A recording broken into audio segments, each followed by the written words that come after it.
Miss হবে না আপনার পছন্দের টিভি শো। দেখুন জি5 অ্যাপে একদম ফ্রি। আসুন।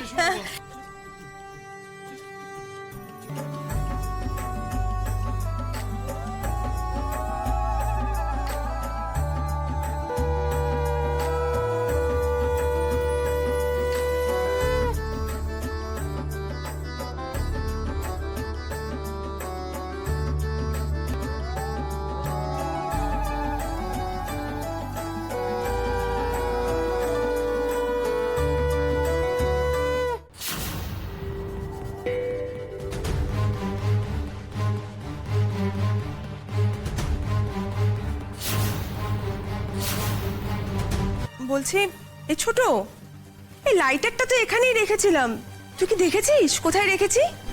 আমি তো দেখিনি দিদি ভাই। কিন্তু এটা কি করে হয়? আমি তো লাইটারটা এখানেই রেখেছিলাম, কোথায় গেল? আরে দাঁড়াও দাঁড়াও দাঁড়াও, আমার কাছে লাইটার আছে একটা, এই নাও। আছে নাও।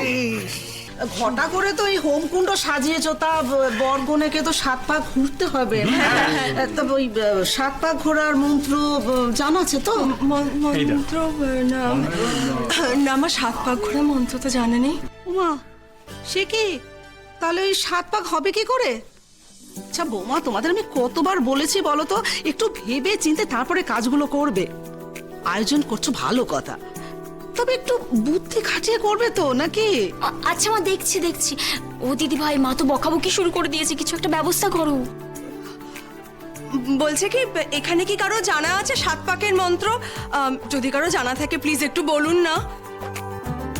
মন্ত্র হয়তো মনে নেই, তবে 7 পাকে কি কি বলা হয় তা মোটামুটি জানি। ব্যাস, তাতেই হবে।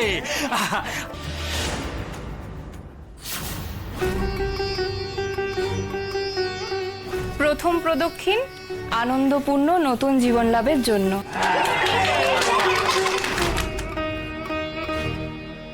আগুনটা তো বড় টিম করে জ্বলছে, আঁচটাকে বাড়িয়ে দাও। স্রোত, আঁচটা বাড়িয়ে দাও।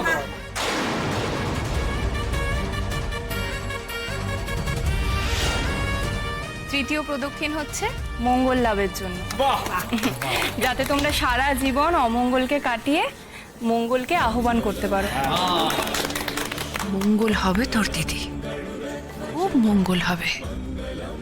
আজই তুই একেবারে মঙ্গল অমঙ্গলের ঊর্ধ্বে চলে যাস, যাতে সেই ব্যবস্থাই করছি আমি।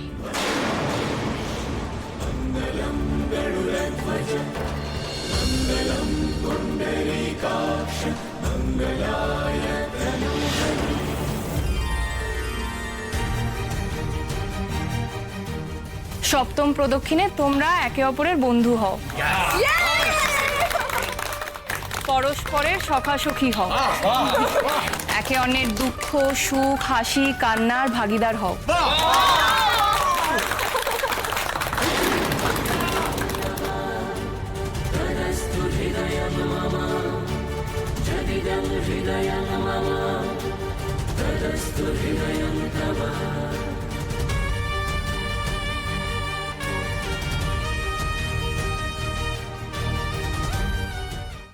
জি5 ডাউনলোড করুন আর সব এপিসোড দেখুন একদম ফ্রি।